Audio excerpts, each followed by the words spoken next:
Jamaah celana cingkrang, jangan kepanasan dulu ya. Nabi Muhammad mengajarkan kepada kita agar kita bersedekah untuk orang-orang yang sudah meninggal. Baca kitab yuk. Bismillahirrahmanirrahim. Ya Ali, wahai Ali, tasaddaq ala mautaka fa innallaha ta'ala qad wakkala malaikatan. Wahai Ali, bersedekahlah kamu terhadap orang-orang yang telah meninggal dari keluargamu. Fa innallaha ta'ala, sesungguhnya Allah Ta'ala telah mewakilkan malaikatan yahmiluna sadaqatil ahya ilaihim.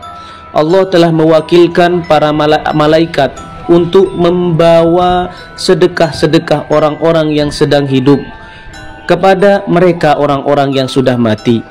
Fayafrahuna bima ashadda ma kanu yafrahuna fid dunya. Maka orang-orang yang sudah mati tersebut akan merasa bahagia, bahkan jauh lebih besar rasa bahagianya seperti halnya mereka merasa bahagia di dunia.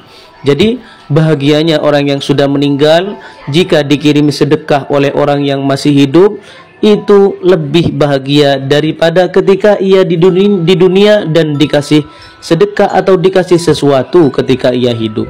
Wa yaquluna, dan orang-orang yang sudah meninggal berdoa, Allahumma ighfir liman nawwar qabrana, ya Allah, ampunilah orang-orang yang telah memberikan cahaya di kuburan saya. Wa basyirhu bil jannati, dan berilah kebahagiaan terhadap orang yang bersedekah kepada saya dengan kebahagiaan surga. Kama basyarna biha, seperti halnya ia memberikan kebahagiaan kepada saya dengan sedekah. Yuk, yang biasa tahlilan tetap tahlilan, yang biasa haul tetap haul, karena itu dianjarkan oleh Nabi Muhammad SAW. Yang sering nanya sanadnya apa, sanadnya tolong disebutkan, hadisnya sahih atau tidak, ini dhaif, ini maudhu. Saya mau nanya kepada antum semua, fardunya wudu ada berapa bos? Senggol dong. Hadirin pendengar dakwah channel rahimakumullah, itulah ungkapan rasa kesal saudara kita terhadap kelompok yang sering menggunakan celana cingkrang dan berjidat hitam. Hadirin rahimakumullah, kita semuanya harus membentengi aswaja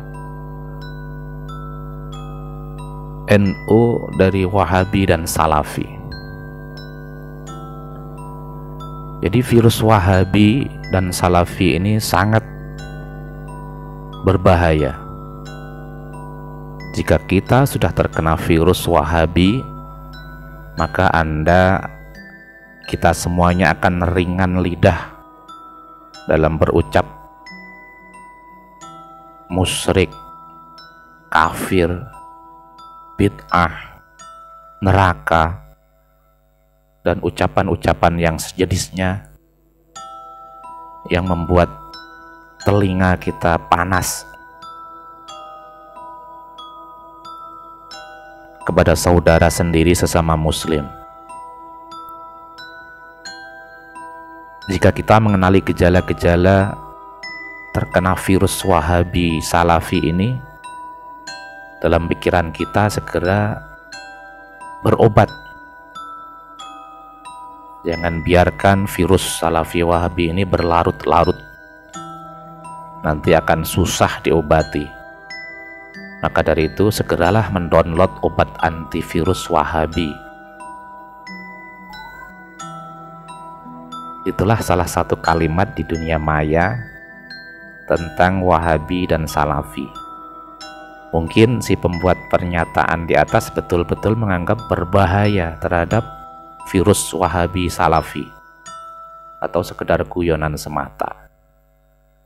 Namun bagi saya sendiri, pemikiran atau ajaran Wahabi Salafi tidak berbahaya, karena memang ditegakkan di atas argumen atau hujjah yang sangat rapuh, bak sarang laba-laba. Sekalipun tidak berbahaya dari aspek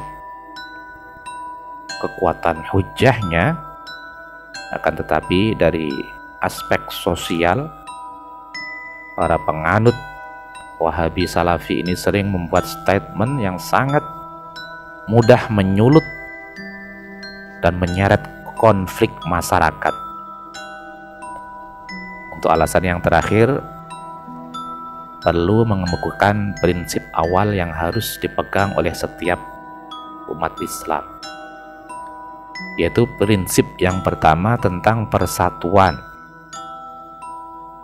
Jadi sudah seharusnya kita sebagai umat Islam mengutamakan persatuan.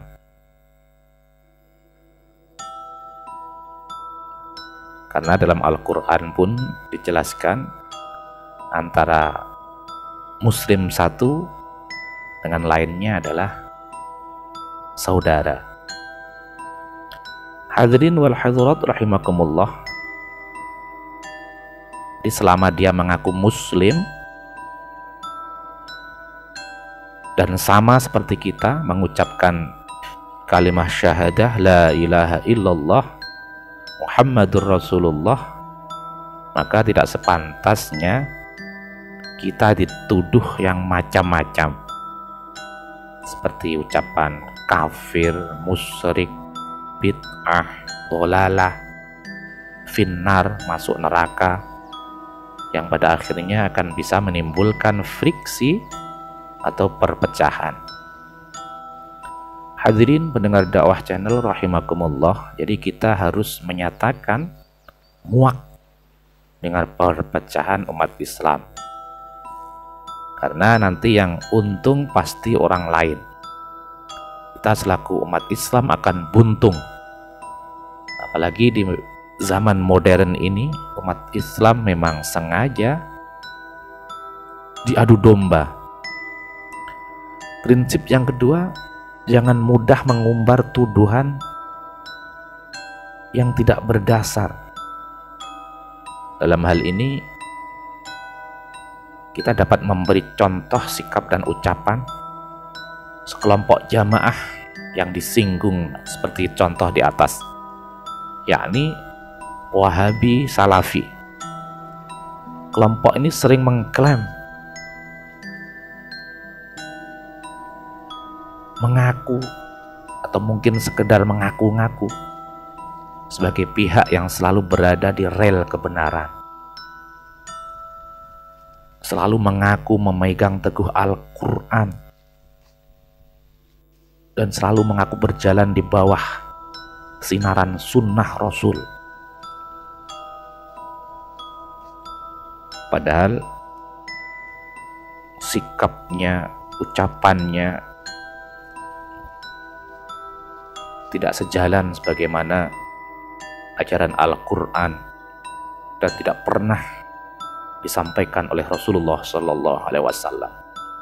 Mereka sering melontarkan tuduhan-tuduhan kepada kelompok Muslim yang lain sebagai pelaku tahayul, bid'ah, khurafat, kafir, musyrik, masuk neraka, dan menganggap hanya kelompoknya saja yang merasa berpedoman Al-Quran, merasa mengikuti sunnah Rasulullah Sallallahu Alaihi Wasallam.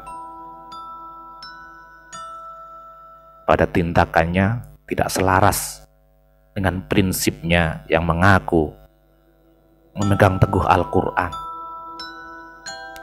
Tidak ada dalam Al-Quran yang mengajarkan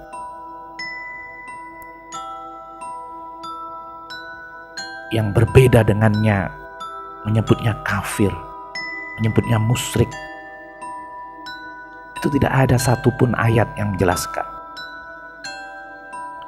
Bahkan menganggap terhadap orang Muslim tertentu lebih berbahaya daripada orang Yahudi dan orang kafir. Itu ucapan atau prinsip yang sangat tidak mendasar. Kelompok mereka sering usil, sirik, sok tahu, sok alim, suka iri sehingga sering mempermasalahkan tradisi masyarakat Muslim di Indonesia ini yang sudah dijalankan oleh pendahulu-pendahulu kita oleh ulama-ulama kita seperti Wali Songo melakukan atau mengenalkan ketauhidan kepada masyarakat Indonesia dengan mengikuti tradisi atau kultural yang ada, tidak lantas memberangus tradisi-tradisi yang sudah berjalan dan dilakukan oleh masyarakat Indonesia. Hadirin mustami'in mustami'at rahimakumullah, mereka sering menganggap amaliyah Ahlus Sunnah wal Jamaah NU menganggap bid'ah, musyrik, syirik, seperti maulid Nabi. Mereka menganggap bid'ah. Acara haul ulama mereka menganggap bid'ah.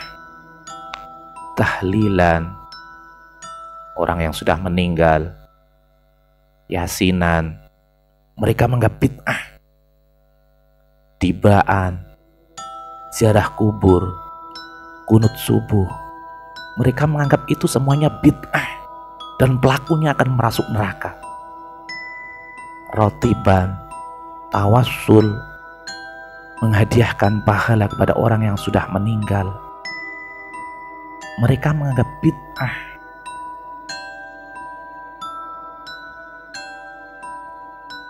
Mereka mengaku berpegang teguh kepada Al-Quran dan Al-Hadis, namun sikapnya tidak mencerminkan mereka itu pengamal Al-Quran dan pengamal Al-Hadis. Mereka juga mempermasalahkan doa secara berjamaah, zikir keras berjamaah juga dianggap bid'ah. Bersalaman terhadap sesama muslim mukmin setelah sholat menganggap bid'ah, dan banyak lain amaliyah Ahlus Sunnah wal Jamaah itu yang mereka anggap bid'ah. Wa kullu bid'atin finnar, dan dia menganggap orang-orang Ahlus Sunnah wal Jamaah yang mengikuti ulama-ulama itu akan masuk neraka. Itu pemikiran yang sangat picik. Hanya kelompok mereka yang menganggap akan masuk surga.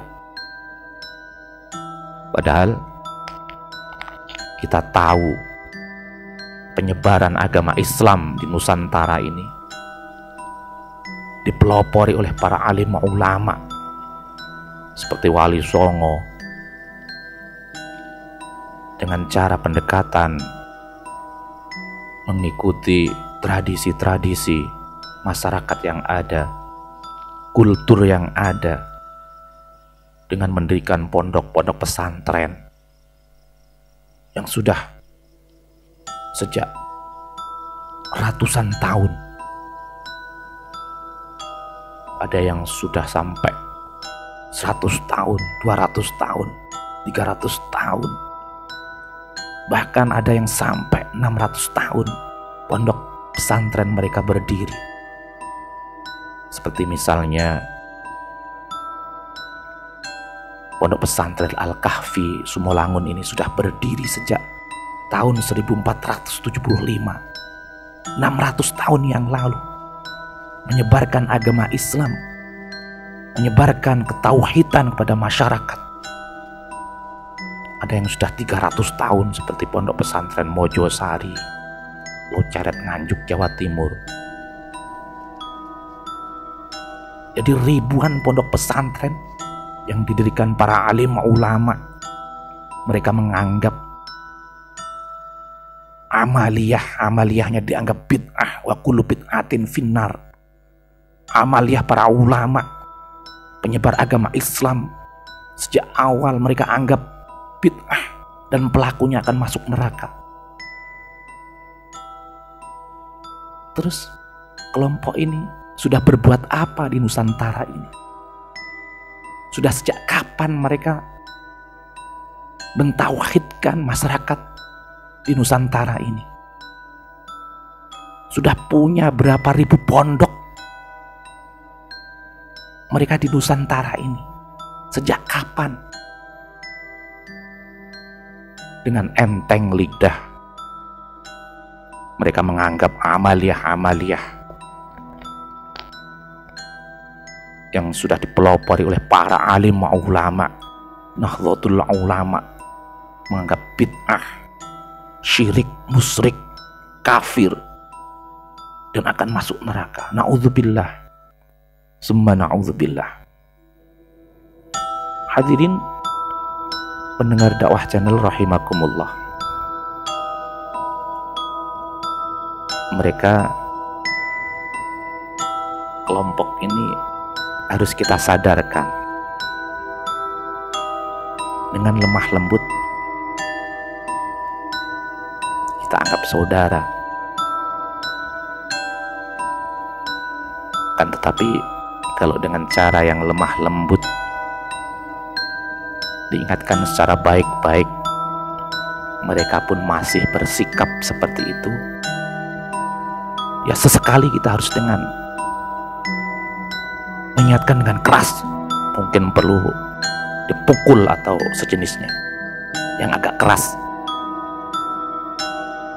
Hadirin mustami'in mustami'at rahimakumullah, atau mungkin bisa diajak berdiskusi, berdebat secara ilmiah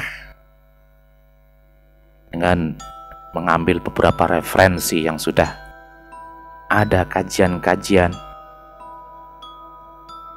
Hadirin mustami'in rahimakumullah, makanya benteng terbaik untuk menghadapi kelompok mereka ini adalah dengan mengkaji secara serius terhadap model-model berpikir dari argumen mereka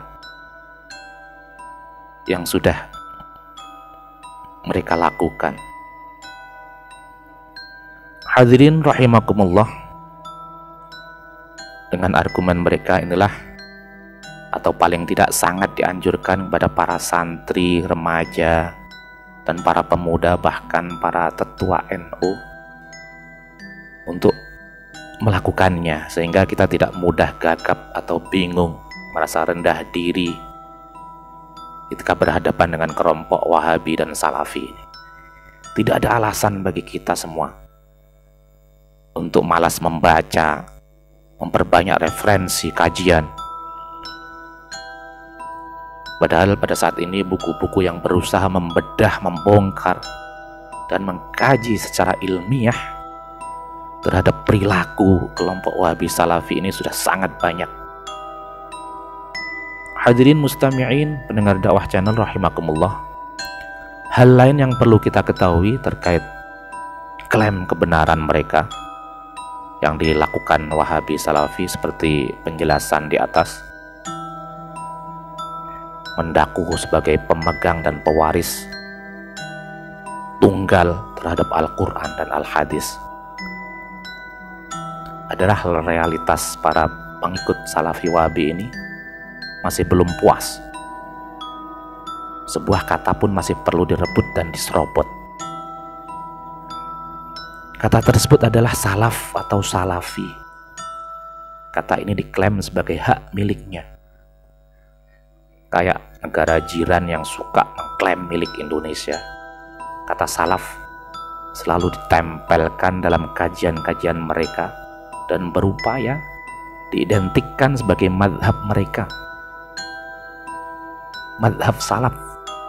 Padahal salaf atau salafi bukan suatu madhab tertentu. Hadirin pendengar dakwah channel rahimakumullah, dan tidak berhenti sampai di situ kerakusan mereka. Kelompok